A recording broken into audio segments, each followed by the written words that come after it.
بسم اللہ الرحمن الرحیم۔ السلام علیکم ورحمۃ اللہ۔ تفہیم الآثار کی ایک اور نشست کے ساتھ میں سید مطیع الرحمن آپ کی خدمت میں حاضر ہوں۔ قرآن مجید کی تفسیر و تعویل کے ایک بڑے عنوان کے تحت آج ایک اور نشست ہے جس کا عنوان ہے متشابہات کی کھوج اور تعویل باطل کے حوالے سے آثار صحابہ میں ہمیں کیا صورتحال نظر آتی ہے۔ ڈاکٹر مار خان ناصر صاحب ہمارے ساتھ تشریف فرما ہے۔ ڈاکٹر صاحب السلام علیکم۔ وعلیکم السلام۔ ڈاکٹر صاحب آج جو موضوع ہے آثار کا وہ ہے متشابہات کی کھوج میں پڑھنا اور باطل تعویل کے حوالے سے آپ صلی اللہ علیہ وسلم کے ارشادات اور صحابہ کا رویہ صحابہ میں کیا ہمارے سامنے آتا ہے۔ آثار میرے سامنے ہے، میں ایک ایک کر کے آپ کے سامنے رکھتا ہوں۔ پہلا اثر میرے سامنے ہے حضرت ابن عباس رضی اللہ تعالی عنہ کا۔ فرماتے ہیں کہ تفسیر القرآن علی اربعۃ وجوہ، تفسیر یعلمہ العلماء، وتفسیر تعلمہ العرب، وتفسیر لا یعذر بجہالتہ احد، وتفسیر لا یعلمہ الا اللہ، فمن ادعا علمہ فہو کاذب۔ چار کیٹیگریز انہوں نے قرآن مجید کی تفسیر کی۔ یہ بہت اہم اثر ہے، اور جو موضوع ہم پیچھے سے دیکھتے چلے آ رہے ہیں اور آگے بھی جن پہلوؤں کی طرف یہ گفتگو جائے گی تو اس میں اس کی بڑی اہمیت ہے۔ تو عبداللہ ابن عباس جن کو ترجمان القرآن کہا جاتا ہے، حبر الامہ کہا جاتا ہے، اور تفسیر قرآن میں غالباً سب سے زیادہ آثار عبداللہ بن عباس سے ہی ہیں، تو وہ گویا اپنے پورے غور و فکر کا اور علم کا نچوڑ بیان کر رہے ہیں کہ قرآن میں اللہ تعالیٰ نے جو باتیں ارشاد فرمائی ہیں تو ان کا مدعا اور مفہوم سمجھنا یا ان کی تفسیر، تو اس لحاظ سے ہم ان کو چار طرح کی آیات میں تقسیم کر سکتے ہیں۔ جن چار نوعیت کی آیات میں ہم تقسیم کر سکتے ہیں ان میں سے پہلا جی یعلمہ العلماء، تو قرآن پاک کی آیات کا ایک حصہ وہ ہے کہ جن کی مراد کو صحیح طور پر وہ اہل علم ہی سمجھ سکتے ہیں۔ بالکل ٹھیک، بہت اچھا۔ اہل علم ہی، یعنی اس میں جو ایک نازک بات کہی گئی ہے اور جو ایک لطیف بات کہی گئی ہے اس کو پورے قرآن کے سیاق میں رکھ کر اور دین کا جو مجموعی علم ہے اس کے اندر رکھ کر ان کا صحیح مطلب متعین کرنا، یہ اہل علم کا کام ہے۔ دوسرا وہ ہے جس کو اہل عرب جو ہے، جس آدمی کو بھی عربی زبان آتی ہے اور وہ عربی زبان سے واقف ہونے کی وجہ سے کلام کا مطلب سمجھ سکتا ہے، تو قرآن پاک کا ایک بڑا حصہ وہ ہے جو کہ جس میں کسی زیادہ علمی تفسیر یا توضیح کی ضرورت پیش نہیں آتی، اس کا مفہوم عربی جاننے والے آسانی سے جان لیتے، سمجھ لیتے۔ بالکل ٹھیک۔ اس کا تیسرا حصہ وہ ہے کہ جو جس سے کوئی بھی مسلمان اس سے لا علم ہو، یہ قابل قبول نہیں ہے، بالکل ٹھیک۔ تو جو قرآن میں دین کی بنیادی تعلیم بتائی گئی ہے، خدا کا جو تعارف کروایا گیا ہے، زندگی کا جو مقصد بتایا گیا ہے، یہ تو ہر مسلمان کو علم میں ہونا چاہیے۔ بے شمار مسلمان ایسے ہوں گے جنہوں نے قرآن سے اس طرح براہ راست پڑھ کے نہیں سمجھا ہوگا، لیکن قرآن کی وہ تعلیم ہر مسلمان کے علم میں ہونی چاہیے۔ اور چوتھی قسم وہ ہے کہ جس کا حقیقت اور جس کی صحیح مصداق وہ اللہ ہی جانتا ہے، اس کے بارے میں اگر کوئی آدمی یہ دعویٰ کرے کہ میں اس کو جانتا ہوں تو وہ جھوٹ بولتا ہے۔ تو گیا قرآن میں متشابہات ہیں، اگر ہم قرآن مجید کی اصطلاح مختار لیں، احادیث میں بھی آئی ہے۔ ایک حصہ متشابہات کا ہے جن کے الفاظ کا مفہوم تو ہمیں معلوم ہے کیونکہ وہ عربی زبان میں ہی بیان ہوئی ہے، لیکن ان کی صحیح حقیقت اور ان کا مصداق کیا ہے یہ اللہ ہی جانتا ہے اور اللہ نے نہیں بتایا۔ دوسرا حصہ وہ ہے کہ اس کو صحیح طرح سمجھنے کے لیے اہل علم کی ضرورت ہوتی ہے۔ تیسرا حصہ، بڑا حصہ وہ ہے کہ جو عربی زبان سے جو آدمی واقف ہو وہ قرآن کے اس مطلب کو، مفہوم کو بڑی آسانی سے سمجھ سکے. اور ایک قرآن کی ایک بنیادی تعلیم ہے جن حقیقتوں کو واضح کرنے کے لیے وہ اتارا گیا ہے، وہ ہر مسلمان کے علم میں ہونی چاہیے. واقعی بہت خوبصورت اور بڑی اہم انہوں نے کلاسیفیکیشن کر کے بڑا واضح فرما دیا ہے. ایک اور اثر ہے میرے سامنے سیدہ عائشہ رضی اللہ تعالیٰ عنہ سے، اور وہ فرماتی ہیں کہ ان نبی صلی اللہ علیہ وسلم قرأ، نبی صلی اللہ علیہ وسلم نے یہ آیت تلاوت کی، الذی انزل علیک الکتاب منہ آیات محکمات ہن ام الکتاب والی، یہ جو پوری آیت ہے یہ پڑھی، اور پھر جو یہ ٹکڑا تھا آیت کا فاما الذین فی قلوبہم زیغ، تو اس کے بارے میں آپ نے فرمایا کہ اذا رأیت الذین یجادلون فیہ فہم الذین عانی اللہ فاحذروہم، آپ نے گویا ان کو واضح کر دیا. تو یہ اصل تو قرآن میں عبداللہ بن عباس نے مجھے وہ بیان کیا نا، کہ قرآن کا ایک حصہ وہ ہے جس کی حقیقت کو اللہ ہی جانتا ہے. یہ اصل میں تو قرآن مجید نے خود اپنے بارے میں خود بات کی. بتائیں. بالکل قرآن میں 2 طرح کی آیات ہیں سورہ آل عمران میں، انزل علیک الکتاب منہن آیات محکمات ہن ام الکتاب واخر متشابہات. کتاب کا بڑا حصہ تو محکم آیتوں کا ہے جن کا مفہوم بھی واضح ہے اور ان کا مصداق اور مراد کیا ہے یہ بھی واضح ہے.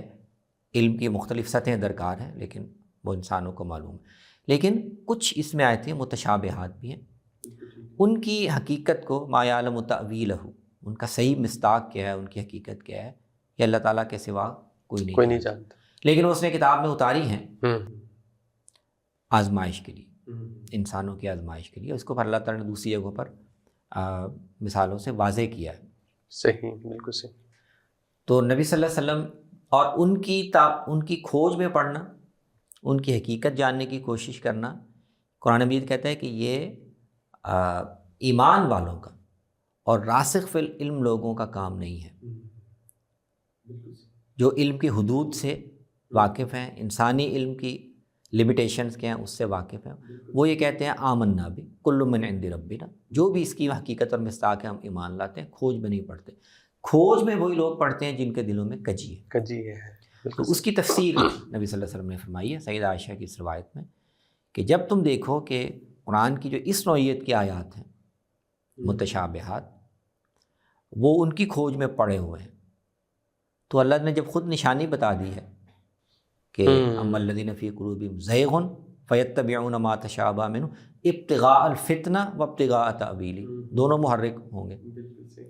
کچھ لوگ واقعتاً حقیقت کی جستجو میں پڑھیں گے، اپنے علم کی حدود نہیں پہچانیں گے، اور کچھ لوگ ان کے ذریعے سے لوگوں کو فتنے میں ڈالنا چاہیں گے.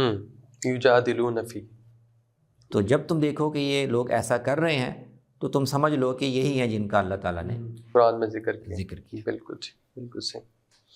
یہ جو آپ نے روایت کی وضاحت فرمائی ہے کہ آپ صلی اللہ علیہ وسلم متشابہات میں قرآن مجید بھی پسند نہیں کر رہا، اور نبی صلی اللہ علیہ وسلم بھی سیدہ عائشہ کی بقول اس کو پسند نہیں فرما رہے، تو یہ متشابہات کو کیسے ڈیفائن کریں گے؟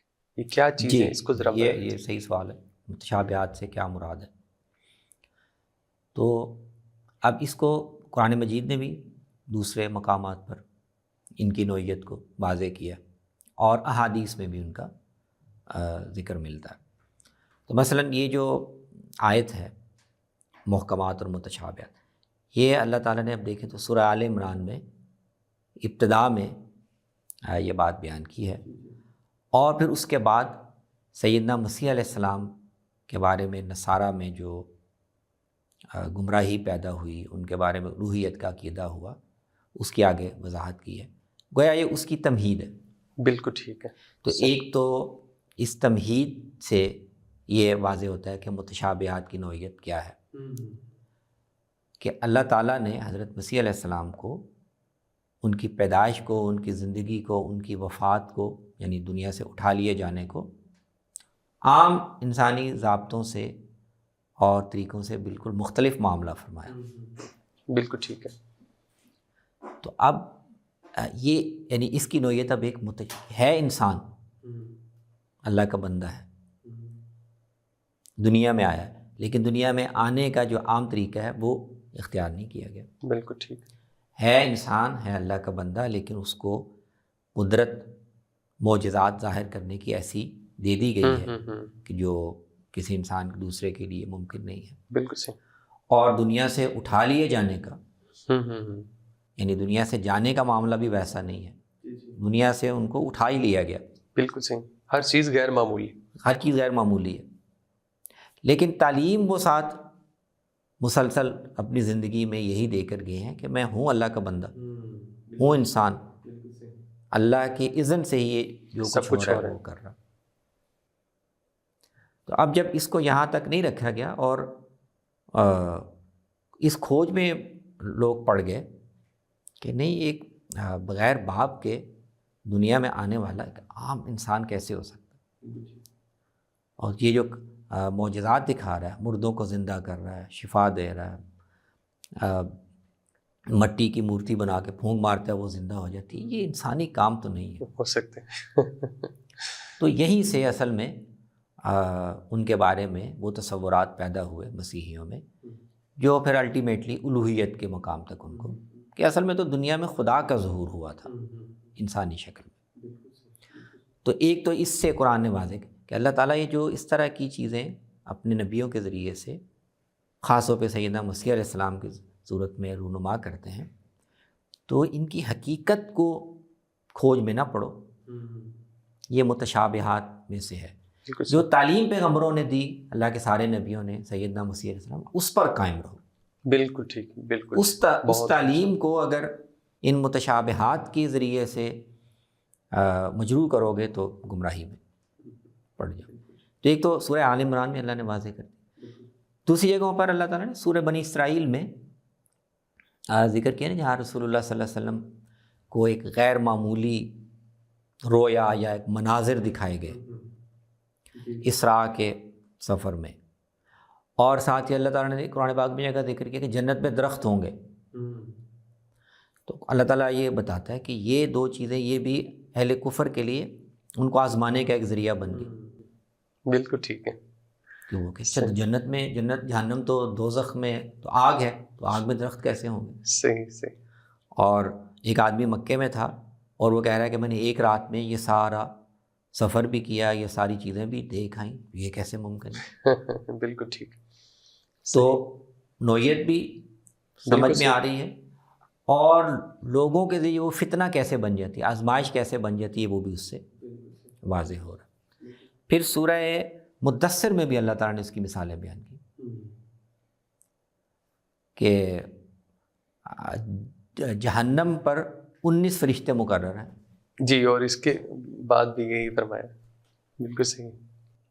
تو ساتھ بتایا کہ یہ جو ہم نے ذکر کیا ہے نا، کوئی اور اس کا مقصد نہیں ہے سوائے اس کے کہ اللہ تعالیٰ آزمائے۔ وما جعلنا اصحاب النار الا ملائکہ وما جعلنا عدتہم الا فتنۃ للذین کفروا۔ تو جو اہل کتاب ہیں اور جو مسلمان ہیں، وہ تو ان کے ایمان اور یقین میں اس طرح کی باتوں سے ازدیاد پیدا ہوتا ہے، جی، اور جو نہیں ماننا چاہتے وہ بجائے اس کے کہ ان کے مقصد کو سمجھیں اور تفویض کا طریقہ اختیار کریں، ان کے لیے یہ فتنہ اور آزمائش بن جاتی ہے۔ بالکل صحیح، بالکل۔ تو یہ متشابہات ایسی حقیقتیں جن میں غیب کے کچھ پہلو ہیں، ان کی صحیح حقیقت ہم نہیں سمجھ سکتے، ان پر ایمان ہی رکھنا مقصود ہوتا ہے، ان کو حسی اور عقلی پیمانوں پر جانچنا اور پرکھنا، اور اس میں مین میک یہ مستحسن نہیں ہوتا۔ تو اس میں انسان جو رویہ اختیار کرے گا ایک یا دوسرا، اس سے اس کی آزمائش کا پہلو۔ بالکل صحیح۔ یہ جو حروف مقطعات ہیں، کیا یہ بھی متشابہات میں سے ہیں؟ اگر ہیں تو پھر ہمارے علماء اس کی کھوج میں، تلاش میں کیوں رہے پوری روایت کے اندر، کاوش میں؟ یہ اچھا سوال ہے۔ اصل میں حروف مقطعات اصل میں تو الفاظ ہیں، بنیادی طور پر تو ان کا تعلق کسی غیبی حقیقت اس سے نہیں ہے، یعنی ایسا نہیں ہے کہ اس میں کوئی غیبی حقیقت جس کو جو ہماری نظروں سے مستور ہے اس کو بیان کیا گیا ہو۔ تو لیکن وہ الف لام میم، الف لام را، کاف ہا یا عین صاد، ہاں میم عین سین کاف، یہ بظاہر تو مفرد الفاظ ہیں، ان کا کیا مطلب ہے یہ ہمیں معلوم نہیں.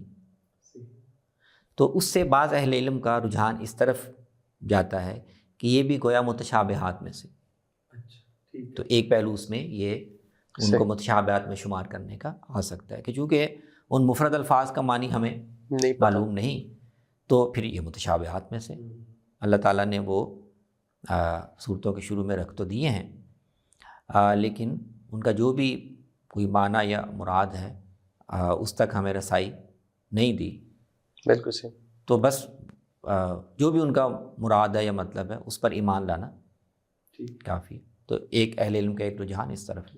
بعض دوسرا اہل علم کا رجحان یہ ہے کہ نہیں، یہ اس طرح کے متشابہات نہیں ہیں، تو ان کا کوئی مفہوم یا مطلب یا ان پر کوئی دلالت ان کی کوئی ہے جس کو ہم غور کر کے قیاس کر کے اشارات سے سمجھ سکتے ہیں.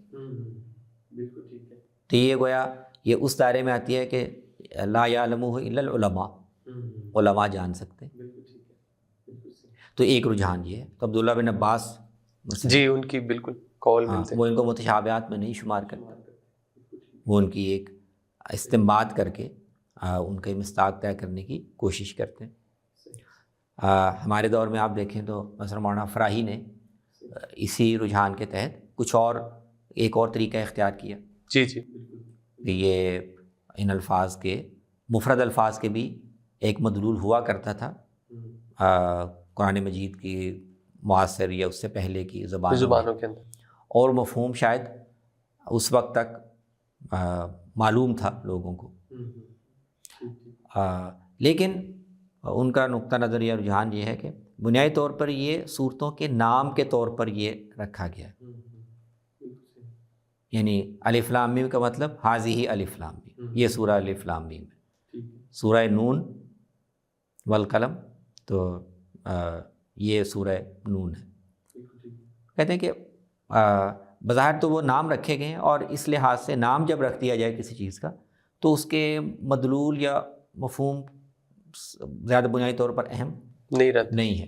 نام ایک عنوان رکھ دیا گیا، لیکن کوئی نہ کوئی مناسبت اس صورت کے مضمون میں اور اس عنوان میں ہے جس کو ہم لسانی تحقیق سے تلاش کر سکتے ہیں. تو کچھ جگہوں پہ انہوں نے کیا بھی ہے، جیسے نون مثالاً، کہ نون کا لفظ جو ہے وہ عربی میں وہ حرف بھی ہے، لیکن نون کا لفظ مچھلی کے معنی میں بھی بولا جاتا ہے.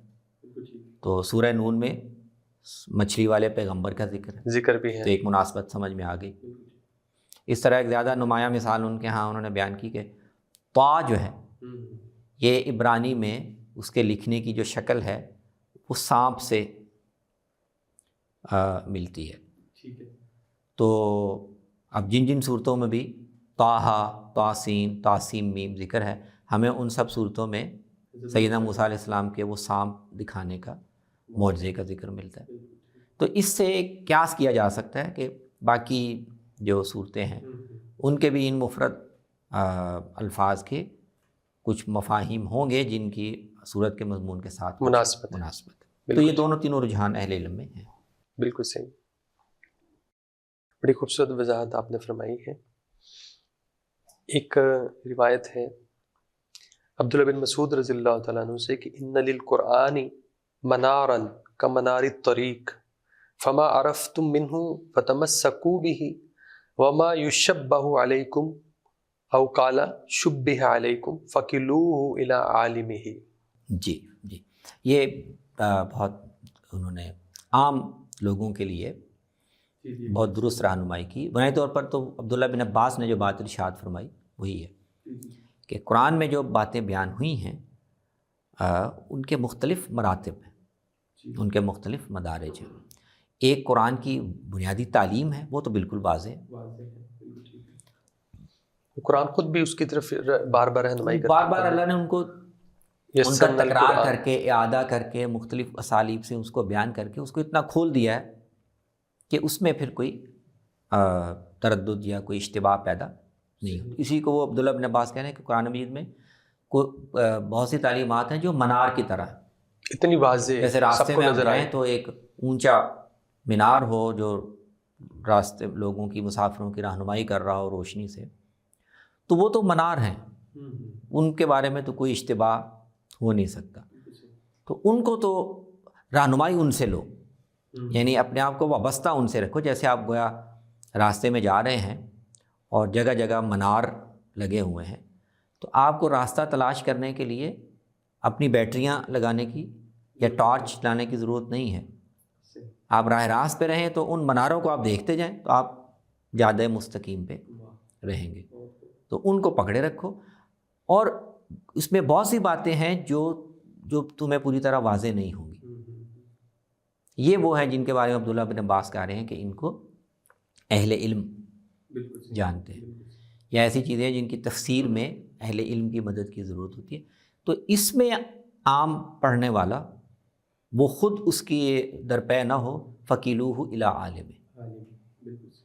تو یہ تعلیم اصل میں حدیث میں بھی دی گئی ہے، اور یہ بہت بنیادی رہنمائی ہے کہ نبی صلی اللہ علیہ وسلم نے فرمایا کہ جتنا وقت تمہیں قرآن خود واضح سمجھ میں آ جائے اس کو سمجھو، اور جو نہ سمجھ میں آئے، جس میں اشتباہ ہو، تردد ہو، تو خود اس کے پیچھے نہ پڑھو، خود مفسر قرآن بننے کی کوشش نہ کرو. فقیلوہ الی عالم، جو ان سے جا کے سمجھ لو، یا اگر پھر بھی سمجھ سے باہر ہے تو تم اس کے مکلف نہیں ہو، تم ان علماء کے سپرد کر دو، وہ سمجھ لیں گے.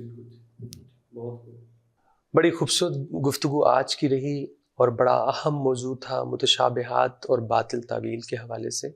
آپ نے بڑی خوبصورت وضاحت فرما دی آثار کی اور صحابہ کا اس حوالے سے کیا کنسرن تھا، کیا ہدایات تھیں، نبی صلی اللہ علیہ وسلم کی تعلیمات کیا تھی. ہم نے بڑے اچھے طریقے سے آپ کی زبان سے جانا ہے. اللہ کچھ جزائے خیر دے. انشاءاللہ دوبارہ کسی نشست میں پھر ملاقات ہوگی. تب تک کے لیے اجازت دیجیے. السلام علیکم. وعلیکم السلام.